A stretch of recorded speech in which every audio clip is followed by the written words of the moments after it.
Social Impact Live with your host, Darrell Coleman. Today, I want to talk about the seventh thing that steals our motivation in life, motivation to create social impact and social change. And that is that you are motivated, or demotivated, I should say, by grief. And I actually want to combine the demotivation of grief with something else, something more natural or maybe more common, more frequent in our lives that demotivates us from creating social change or from taking action in general in life. So I'm going to hop into that. Grief is one of these things that we can't really control. We can't really affect how it affects us and how it hits our bodies. When we are mourning the loss of a person or the loss of something in our lives that we've cherished up to that point, it's really hard to make that process move quicker. Okay, so if you are experiencing grief or if you're mourning something, then there is a natural rhythm that process typically takes as it moves through your body and as you experience what it's like to come to terms with the loss of that thing or that person. If that's you, then my heart goes out to you as you deal with that situation. And it might be something that you're experiencing and you don't even know that you're experiencing, but would be worth sort of taking stock of, taking note of what is it that I might be mourning in my life that is keeping me from feeling motivated. I remember for me, whenever my brother passed away years ago, that I felt incredibly demotivated at that time. I had just come back to school. I was a freshman in high school, and it was the middle of the freshman year. And while I made it through and went through the motions of everything that I needed to go through, I wasn't striving necessarily to be the valedictorian at that point. I wasn't trying to conquer worlds. I didn't have a big vision for what I wanted to accomplish at that time. I was just walking through the swamp of despair in my own mind and trying to make it out, really. I did have some moments within that, some flashes within that, where I thought about and I was processing what would my brother want me to do with my life at that point, right? What would it mean for me to live in a way that continued to make him as proud as it had made him before? How would he want my family to live afterwards? So those flashes that came to me during that time were part of my grieving process. And ultimately, I left that experience oriented toward creating a world where people could reach their full potential, solving problems for people we weren't focused on, helping people become their best selves, being this sort of inventor, company creator who had the ability to help those that we often weren't helping. And that set me on the path to do what I'm doing right now. Even this live series and this focus on social impact came out of that experience. But when I was in the moment, I didn't feel compelled to go and create change in the world at that time. I didn't feel like I had a ton of motivation. So if that's something that you're dealing with or that you're experiencing, then you have to let the grieving process unfold.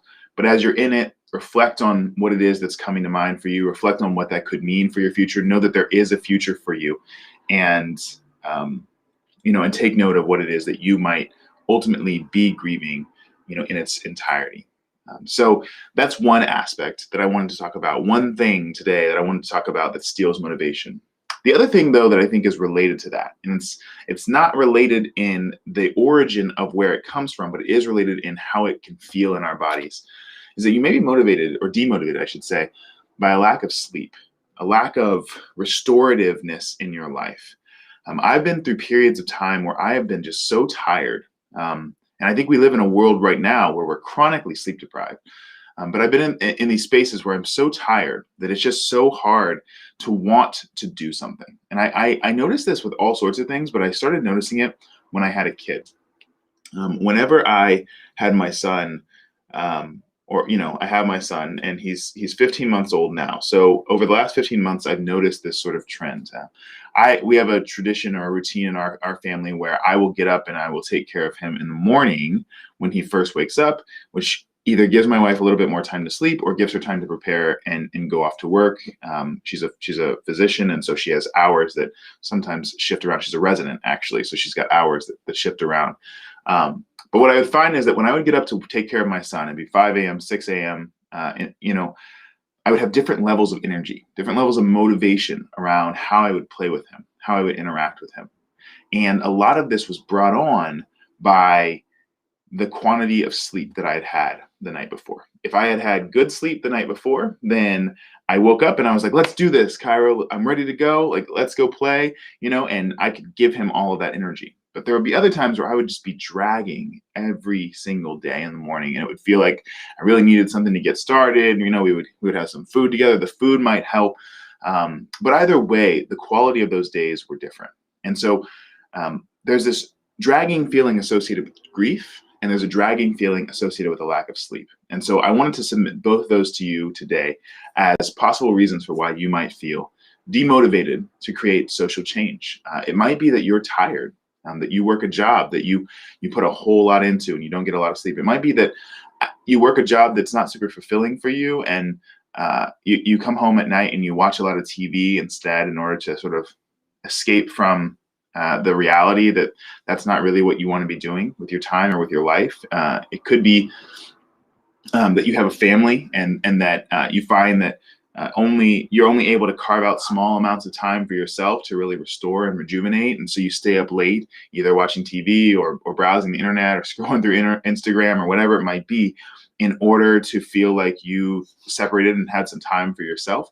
But all of these things might be affecting the quantity of sleep that you get. And so if that's you, if you feel like that might be something that you are experiencing, my challenge to you would be to prioritize sleep for a week or 2 weeks, and really just try to go to bed 30 minutes earlier than you've been going to bed, and see what that does for your energy levels. Because when I started to do that, when I set a routine to really to make sure that I got the sleep in that I needed and that I could be there for my kid the way that I needed to, I started to see how it rippled through everything else that I was doing, my business, my day-to-day activities, my motivation to keep a schedule and keep routine, my motivation to dive into issues that are emotionally challenging to dive into, right? Because that's the final reality on this video that I just want to surface, right?